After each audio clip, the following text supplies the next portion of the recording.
กฎหมายจราจรใหม่บังคับคนนั่งแคปกระบะต้องคาดเข็มขัดวันประชาชนเข้าใจผิดก็เป็นข้อชี้แจงจากทีมข่าวที่ได้รับรายงานกันเข้ามา19สิงหาคมสำนักงานตำรวจแห่งชาติโดยพลตำรวจโทประจวบวงศ์สุขผู้ช่วยผู้บัญชาการตำรวจแห่งชาติในฐานะรองหัวหน้าคณะทำงานและคณะทำงานย่อยเพื่อพิจารณายกร่างกฎหมายลำดับรองและเตรียมความพร้อมในการรองรับการบังคับใช้ร่างพระราชบัญญัติจราจรทางบกฉบับที่13พุทธศักราช2565ชี้แจงประเด็นที่สังคมกำลังวิพากษ์วิจารณ์กันในสื่อโซเชียลเว็บไซต์ระบุว่าหลังวันที่5กันยายน2565กฎหมายมีผลบังคับใช้ให้เบาะที่2ต้องคาดเข็มขัดฝ่าฝืนปรับ 2,000 ก็จึงเป็นที่มานะครับในการที่จะไม่ให้ตกจากกระบะแคปที่ไม่มีเข็มขัดและออกแบบมาเพื่อใส่ของไม่ได้มีไว้นั่งของผู้โดยสารแต่คนไทยนั่งมาจะ100 ปีแล้วทั้งนั่งท้ายกระบะนั่งแคปคนชนบทที่ซื้อรถแคปมาก็หวังจะได้ซื้อรถราคาถูกกว่า4ประตูใช้งานได้อเนกประสงค์หวังว่าจะได้เป็นที่หลบร้อนหลบฝนต้นทุนชีวิตของคนเราก็ต่างกันกฎหมายกำลังบีบบังคับลอยแพผู้ใช้รถแคปอยู่หรือไม่เรื่องนี้ทางผู้เกี่ยวข้องได้ตอบชี้แจงจากพลตำรวจโทประจวบว่าเรื่องนี้ขอเรียนชี้แจงว่าเป็นข้อมูลที่คลาดเคลื่อนซึ่งข้อเท็จจริงพระราชบัญญัติจราจรทางบกฉบับที่13พุทธศักราช2565จะเริ่มบังคับใช้ตั้งแต่วันที่5กันยายน2565โดยตำรวจจะต้องออกประกาศเกี่ยวกับการโดยสารในกลุ่มรถที่มีที่นั่งที่ไม่สามารถติดตั้งเข็มขัดนิรภัยได้ภายใน90วันนับตั้งแต่วันที่พระราชบัญญัติมีผลบังคับใช้ครบกำหนดวันที่4ธันวาคม2565โดยจะมีคณะทำงานพิจารณายกร่างกฎหมายที่มีพลตำรวจเอกดำรงศักดิ์กิติประภัสรองผู้บัญชาการตำรวจเป็นที่ปรึกษาและพันตำรวจเอกปรีชาเจริญสหายนนท์ที่ปรึกษาพิเศษตำรวจเป็นหัวหน้าคณะหารือร่วมกันระหว่างกรมการขนส่งทางบกกับสำนักงานตำรวจแห่งชาติในการจะทำร่างประกาศฉบับดังกล่าวซึ่งในเนื้อหาสำหรับรถกระบะแคปนั้นกำหนดให้รัดเข็มขัดนิรภัยเฉพาะแถวหน้าในส่วนของแคปไม่ต้องคาดเข็มขัดนิรภัยแต่กำหนดให้มีผู้โดยสารไม่เกิน2หรือ3คนซึ่งยังอยู่ระหว่างพิจารณาของคณะทำงานพลตำรวจโทประจวบยังกล่าวเพิ่มเติมว่าปัจจุบันร่างประกาศฉบับดังกล่าวอยู่ในกระบวนการของคณะทำงานพิจารณายกร่างกฎหมายในการนำเสนอร่างให้คณะกรรมการใหญ่เห็นชอบและออกประกาศให้มีผลใช้บังคับตามกฎหมายต่อไปส่วนประเด็นใดที่ไม่ต้องทำระเบียบก็จะบังคับใช้ได้เลยในวันที่5กันยายน2565เช่นเดียวกันการรวมกลุ่มมั่วสุมเพื่อแข่งรถในทางตั้งแต่5คันขึ้นไปถือเป็นความผิดฐานพยายามแข่งรถการเพิ่มโทษผู้ทำผิดซ้ำเมาแล้วขับขี่ทำผิดซ้ำภายใน2 ปีครับก็เป็นส่วนข่าวคืบหน้าก็ขอบคุณทีมข่าวเดลินิวออนไลน์รายงานข่าวนี้ข่าวคืบหน้าจะได้รายงานให้ท่านได้รับรู้รับทราบเพิ่มเติมกันเข้ามาไปทางด้านข่าวกรุงเทพธุรกิจออนไลน์รายงานบิ๊กตู่สั่งเข้มตรวจผู้ลักลอบค้ายาผิดกฎหมายผ่านออนไลน์เป็นภัยเยาวชน20สิงหาคม2565รองโฆษกรัฐบาลเผยนายกรัฐมนตรีสั่งบังคับใช้กฎหมายเข้มงวดผู้ลักลอบขายยาผิดกฎหมายผ่านช่องทางออนไลน์ชี้เป็นภัยต่อเยาวชนหลังโลฮิปนอนยาลิ้นฟ้าระบาดหนัก 20 สิงหาคม 2565 นางสาวไตรสุรีไตรสารณกุลรองโฆษกประจำสำนักนายกรัฐมนตรีกล่าวว่าพลเอกประยุทธ์จันทร์โอชานายกรัฐมนตรีและรัฐมนตรีว่าการกระทรวงกลาโหมมีความห่วงใยกรณีที่มีการขายยาผิดกฎหมายผ่านช่องทางออนไลน์จำนวนมากมีเยาวชนนำยาไปใช้ในทางที่ผิดทั้งลักษณะใช้ทดแทนสารเสพติดหรือมีผู้ใช้เป็นเครื่องมือในการกระทำผิดก่ออาชญากรรมรูปแบบต่างๆเช่นกรณียาโลฮิปนอนหรือยาลิ้นฟ้าที่แพร่ระบาดอยู่ในขณะนี้ตามที่ทางสำนักงานตำรวจแห่งชาติและกระทรวงสาธารณสุขได้ออกมาให้ข้อมูลของยาทั้งในแง่การออกฤทธิ์ต่อจิตประสาทและโทษของผู้ลักลอบขายโดยไม่ได้รับอนุญาตแล้วนายกรัฐมนตรีขอให้มีการประสานงานทั้งเจ้าหน้าที่ตำรวจกระทรวงสาธารณสุขกระทรวงดิจิทัลเพื่อเศรษฐกิจและสังคมในการสืบเสาะเบาะแสแหล่งผลิตจำหน่ายที่ผิดกฎหมายทุกช่องทางเพื่อกวาดล้างถึงต้นตอและบังคับใช้กฎหมายกับผู้กระทำความผิดอย่างเข้มงวดนางสาวไตรสุรีกล่าวเพิ่มเติมว่าการซื้อขายออนไลน์เป็นช่องทางที่ได้รับความนิยมสูงโดยเฉพาะกลุ่มเยาวชนก็เปิดโอกาสให้มีการขายสินค้าผิดกฎหมายมากขึ้นนายกรัฐมนตรีขอให้หน่วยงานที่เกี่ยวข้องกับการป้องกันและปราบปรามการกระทำผิดกฎหมายผ่านช่องทางออนไลน์เพิ่มความถี่ในการตรวจสอบและบังคับใช้กฎหมายเข้มงวดเป็นตัวอย่างไม่ให้มีการทำผิดสถาบันบำบัดรักษาและฟื้นฟูผู้ติดยาเสพติดแห่งชาติบรมราชชนนีสบยชได้มีคำเตือนว่าโลฮิปนอนเป็นวัตถุออกฤทธิ์ในประเภทที่2ตามพระราชบัญญัติวัตถุที่ออกฤทธิ์ต่อจิตและประสาทพุทธศักราช 2559 การใช้ต้องอยู่ภายใต้การดูแลจากแพทย์ผู้สั่งจ่ายยาต้องเป็นแพทย์ทันตแพทย์และสัตวแพทย์เท่านั้นไม่มีการขายในร้านขายยาทั่วไปในช่วงที่ผ่านมาได้เกิดการนิยมใช้โลฮิปนอนในกลุ่มวัยรุ่นซึ่งเป็นกระแสมาจากต่างประเทศการอมหรือให้เกิดความมึนเมาหรืออมร่วมกับเครื่องดื่มแอลกอฮอล์เพื่อเสริมฤทธิ์โดยมีการลักลอบขายผ่านช่องทางต่างๆโดยเฉพาะช่องทางออนไลน์ซึ่งทางเจ้าหน้าที่ตำรวจและเจ้าหน้าที่ที่เกี่ยวข้องทุกฝ่ายจะต้องตรวจสอบว่ามีการผลิตขายนำเข้าส่งออกโดยบุคคลที่ไม่ได้รับอนุญาตจากกระทรวงสาธารณสุขมีโทษหนักจำคุก 5-20 ปีและปรับตั้งแต่ 100,000 บาทถึง 400,000 บาทส่วนกรณีสถานพยาบาลที่มีไว้เพื่อใช้ประโยชน์ทางการแพทย์ก็ต้องมีใบอนุญาตให้มีไว้ในครอบครองหรือใช้ประโยชน์ซึ่งวัตถุออกฤทธิ์หากฝ่าฝืนก็มีโทษจำคุก 1-5 ปีและปรับตั้งแต่ 20,000 บาทถึง 100,000 บาทนางสาวไตรสุรีกล่าวครับก็เป็นเรื่องราวข่าวที่ทางกรุงเทพธุรกิจออนไลน์รายงานข่าว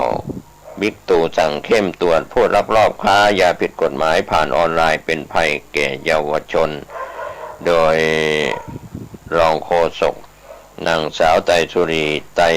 สารณกุลก็ได้ชี้แจงข่าวเรื่องนี้ข่าวคืบหน้าจะได้รายงานเพิ่มเติมเข้ามาไปทางด้านข่าวผู้จัดการออนไลน์รายงานข่าวว่ากยศ.แจงยกเลิกหนี้ไม่ใช่ทางออกส่งผลต่อบรรทัดฐานซื่อสัตย์สุจริตวินัยการเงิน20 สิงหาคม 2565ทีมข่าวได้รับรายงานจากผู้จัดการกองทุนเงินให้กู้ยืมเพื่อการศึกษาหรือกยศ.ว่าการเสนอล้างหนี้กยศ.ไม่ใช่ทางออกแก้ปัญหาการเข้าถึงการศึกษาส่งผลต่อบรรทัดฐานด้านความซื่อสัตย์สุจริตความรับผิดชอบและวินัยทางการเงินของคนรุ่นใหม่ยืนยันขยายระยะเวลามาตรการลดหย่อนหนี้ถึงสิ้นปีพร้อมชะลอการฟ้องร้องดำเนินคดีและงดการขายทอดตลาด19 สิงหาคมที่ผ่านมานายชัยนรงค์กัจฉาปานันท์ผู้จัดการกองทุนเงินให้กู้ยืมเพื่อการศึกษาเปิดเผยว่าตามที่ปรากฏเป็นประเด็นที่มีข้อโต้แย้งในสื่อสังคมออนไลน์ล้างหนี้กยศ.โดยล่ารายชื่อเพื่อยื่นแก้ไขกฎหมายยกเลิกหนี้กยศ.นั้นกองทุนขอชี้แจงว่ากองทุนเป็นหน่วยงานของรัฐดำเนินการในลักษณะ ทุนหมุนเวียนที่ไม่ได้มีการแสวงหาผลกำไรเพื่อให้โอกาสทางการศึกษากับนักเรียนนักศึกษาที่ขาดแคลนทุนทรัพย์โดยการให้กู้ยืมเงินด้วยอัตราดอกเบี้ยเพียง 1% ต่ำสุดต่อปีและให้ระยะเวลาผ่อนชำระนานถึง15ปีปัจจุบันนั้นมีผู้กู้ยืมได้รับโอกาสทางการศึกษาไปแล้ว6,217,458 รายเป็นเงินให้กู้ยืมกว่า696,802 ล้านบาทและกองทุนมีเงินหมุนเวียนจากการชำระคืนกว่า 30,000 ล้านบาทต่อปีทำให้กองทุนมีเงินให้นักเรียนนักศึกษารุ่นน้องกู้โดยไม่ต้องใช้งบประมาณแผ่นดินตั้งแต่ปีการศึกษา 2561 เป็นต้นมาโดยในปีการศึกษา 2565 กองทุนได้เตรียมเงินกว่า 38,000 ล้านบาทเพื่อรองรับผู้กู้ยืมจำนวนกว่า 600,000 รายที่ผ่านมากองทุนกยศเป็นหน่วยงานที่ให้โอกาสและช่วยเหลือผู้กู้ยืมมาโดยตลอดซึ่งการยกเลิกหนี้กยศไม่ใช่ทางออกของการแก้ปัญหาการเข้าถึงการศึกษานอกจากจะส่งผลกระทบต่องบประมาณแผ่นดินแล้วยังส่งผลกระทบต่อบรรทัดฐานของสังคมด้านความซื่อสัตย์สุจริตความรับผิดชอบและวินัยทางการเงินของคนรุ่นใหม่ที่จะเป็นอนาคตของประเทศปัจจุบันมีผู้กู้ยืมที่อยู่ระหว่างชำระหนี้จำนวน 3,458,429 รายเป็นยอดหนี้คงเหลือจำนวน 337,857 ล้านบาทหากยกเลิกหนี้ดังกล่าวจะทำให้คนรุ่นใหม่ไม่ได้รับโอกาสทางการศึกษากองทุนอยู่ระหว่างการปรับปรุงกฎหมายให้มีความผ่อนปรนและช่วยเหลือลดภาระของผู้กู้ยืมโดยจะมีการปรับโครงสร้างหนี้การแปลงหนี้เพื่อขยายระยะเวลาในการผ่อนชำระและลดอัตราเบี้ยปรับให้มีความเหมาะสมยิ่งขึ้นในขณะนี้กองทุนได้ขยายระยะเวลามาตรการลดหย่อนหนี้ช่วยเหลือผู้กู้ยืมต่อเนื่องจนถึงวันที่ 31 ธันวาคม 2565 โดยลดอัตราการคิดเบี้ยปรับเหลือ 0.5% ต่อปีสำหรับผู้กู้ยืมที่ยังไม่ถูกดำเนินคดีลดดอกเบี้ยเงินกู้ยืมเหลือ 0.01% ต่อปีสำหรับผู้กู้ยืมที่อยู่ระหว่างการชำระเงินคืนกองทุนและไม่เคยเป็นผู้ผิดนัดชำระหนี้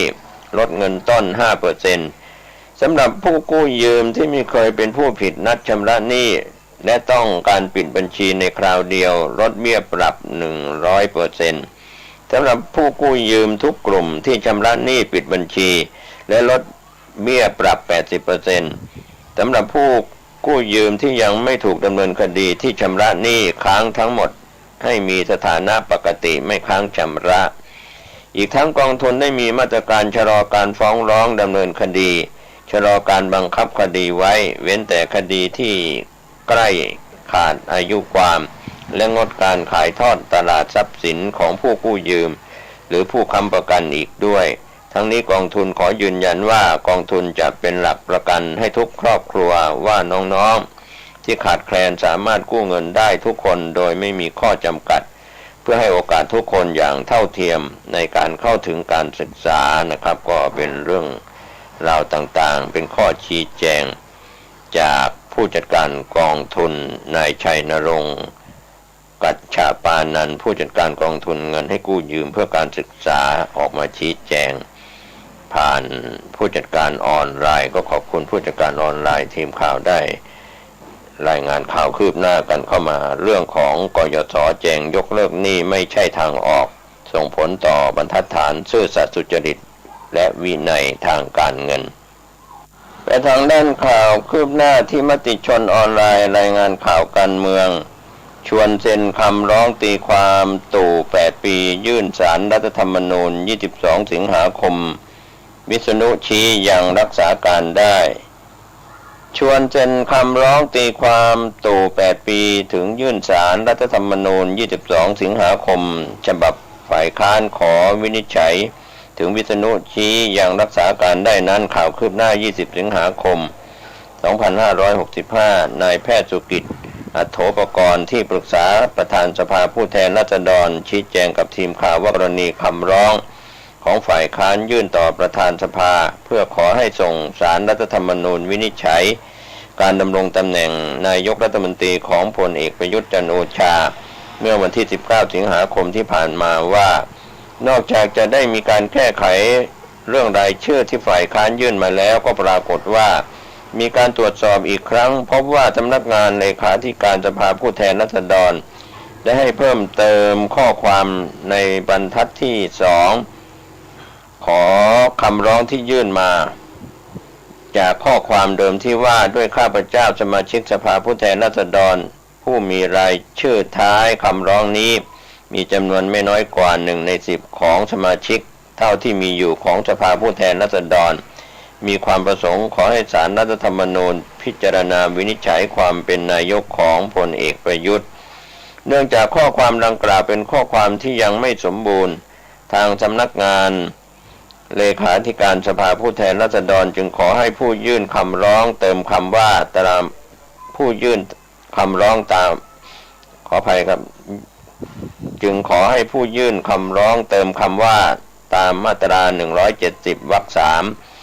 ประกอบมาตรา83ของรัฐธรรมนูญต่อท้ายคำว่าสมาชิกเท่าที่มีอยู่ของสภาผู้แทนราษฎรผู้ร้องคือนายแพทย์ชลน่านสีแก้วสสน่านหัวหน้าพรรคเพื่อไทยในฐานะผู้นำฝ่ายค้านในสภาผู้แทนราษฎรได้มาเติมข้อความดังกล่าวให้แล้วหลังจากตรวจสอบรายชื่อทุกอย่างในช่วงเย็นวันที่ 19 สิงหาคมนายชวนหลีกภัยประธานสภาได้ลงนามในคำร้องดังกล่าวแล้วและเจ้าหน้าที่ของสำนักงานเลขาธิการสภาผู้แทนราษฎรจะได้ไปยื่นคำร้องดังกล่าวต่อศาลรัฐธรรมนูญในช่วงเช้าของวันที่ 22 สิงหาคมนี้หลังจากยื่นคำร้องแล้วจะแจ้งไปยังผู้ร้องให้ทราบต่อไปทางด้านนายวิษณุเครืองามรองนายกรัฐมนตรีให้สัมภาษณ์ถึงกรณีหากพลเอกประยุทธ์ต้องหยุดปฏิบัติหน้าที่คนที่ขึ้นมารักษาการนายกรัฐมนตรี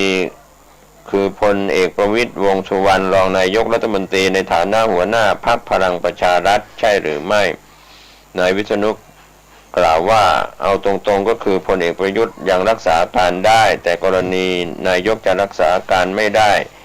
จะเป็นไปตามรัฐธรรมนูญมาตรา168 169ระบุว่ากรณีนายกกระทำผิดไม่ให้นายกรัฐมนตรีรักษาการหรือถ้าคนกระทำผิดคือคณะรัฐมนตรีก็รักษาการไม่ได้ให้ปลัดกระทรวงทั้งหมดขึ้นมารักษาการหากนายกถูกศาลสั่งว่าครบ8 ปีแล้วต้องออกนายกก็รักษาการได้แต่นายกอาจจะขอไม่รักษาการถ้าอย่างนั้นก็จะมาเป็นสร2คือประวิตรก็ได้แก่พลเอกประวิตรทำหน้าที่รักษาการแทนนายกนะครับก็เป็นเรื่องราวข่าวคืบหน้าเมื่อถามถึงกรณีกระแสข่าวการยุบสภาก่อนครบวาระ8 ปีขณะนี้ยังมีสัญญาณนั้นอยู่หรือไม่นายวิษณุกล่าวกับทีมข่าวว่าผมไม่เห็นพวกคุณ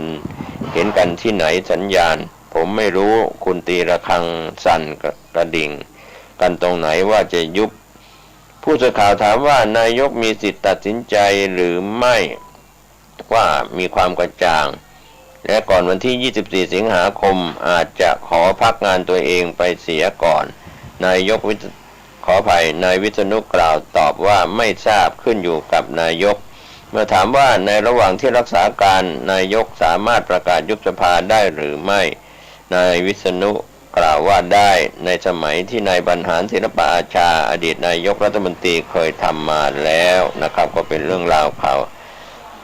เรื่องนี้ก็จะได้รายงานข่าวคืบหน้าให้ท่านได้รับรู้รับทราบเพิ่มเติมกันเข้ามาขอบคุณทีมข่าว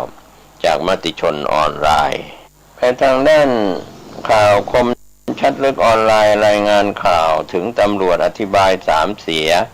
รูปแบบภัยอาชญากรรมออนไลน์ที่ต้องระวังตำรวจอธิบาย3 เสียรูปแบบภัยอาชญากรรมออนไลน์ที่ต้องระวังเพราะในปัจจุบันอาชญากรรมทางเทคโนโลยีหรือภัยไซเบอร์ มีรูปแบบที่หลากหลายมีการพัฒนาและเปลี่ยนแปลงวิธีการหลอกลวงเหยื่ออยู่อย่างสม่ำเสมอเรื่องนี้ทางพันตำรวจเอกสิริวัฒน์ดีพอรองโฆษกสำนักงานตำรวจแห่งชาติกล่าวถึงเรื่องนี้ว่าตามที่พลตำรวจเอกสุวัฒน์แจ้งยอดสุขผู้บัญชาการตำรวจแห่งชาติได้มีนโยบายให้สำนักงานตำรวจแห่งชาติแจ้งเตือนและประชาสัมพันธ์ให้พี่น้องประชาชนรู้เท่าทันถึงอาชญากรรมทางเทคโนโลยีและได้กำชับให้เจ้าหน้าที่ตำรวจทำการสืบสวนจับกุมผู้กระทำผิดมาดำเนินคดีตามกฎหมายอย่างต่อเนื่องมาโดยตลอดนั้นข่าวคืบหน้าเรื่องนี้ในปัจจุบันอาชญากรรมทางเทคโนโลยีหรือภัยไซเบอร์มีรูปแบบที่หลากหลายมีการพัฒนาและเปลี่ยนแปลงวิธีการหลอกลวงเหยื่ออยู่สม่ำเสมอดังนั้นเพื่อให้พี่น้องประชาชนรู้เท่าทันและเข้าใจรูปแบบของอาชญากรรมทางเทคโนโลยีสำนักงานตำรวจแห่งชาติจึงขอใช้โอกาสนี้มาตีแผ่3รูปแบบหลักของอาชญากรรมทางเทคโนโลยีหรือ3เสียของโลกออนไลน์ดังนี้ข้อแรกเสียระบบคืออาชญากรรมทางเทคโนโลยีในรูปแบบที่สร้างความเสียหายให้กับระบบคอมพิวเตอร์ของเป้าหมายเช่นการทำให้ระบบคอมพิวเตอร์ใช้งานไม่ได้ระบบล่มการแฮกเพื่อเอาข้อมูลหรือยึดบัญชีผู้ใช้หรือบัญชีสื่อสังคมออนไลน์ของเหยื่อหรือดักรับข้อมูลคอมพิวเตอร์ของเหยื่อข้อที่2เสียทรัพย์สินคือการหลอกลวงผ่านโลกออนไลน์ที่สร้างความเสียหายในรูปแบบของทรัพย์สินหรือเงินเช่นการหลอกขายสินค้าออนไลน์ซื้อของไม่ได้ของซื้อของแต่ได้สินค้าไม่ตรงสเปคการหลอกชักชวนลงทุนการหลอกลักออนไลน์หลอกลักชวนลงทุนหลอกให้กู้เงินแต่ให้โอนเงินมาให้ก่อนแก๊งคอลเซ็นเตอร์เหล่านี้เป็นต้น3เสียเนื้อหาก็คืออาชญากรรมทางเทคโนโลยีในรูปแบบของนำเข้าหรือส่งต่อข้อมูลที่มีเนื้อหาผิดกฎหมาย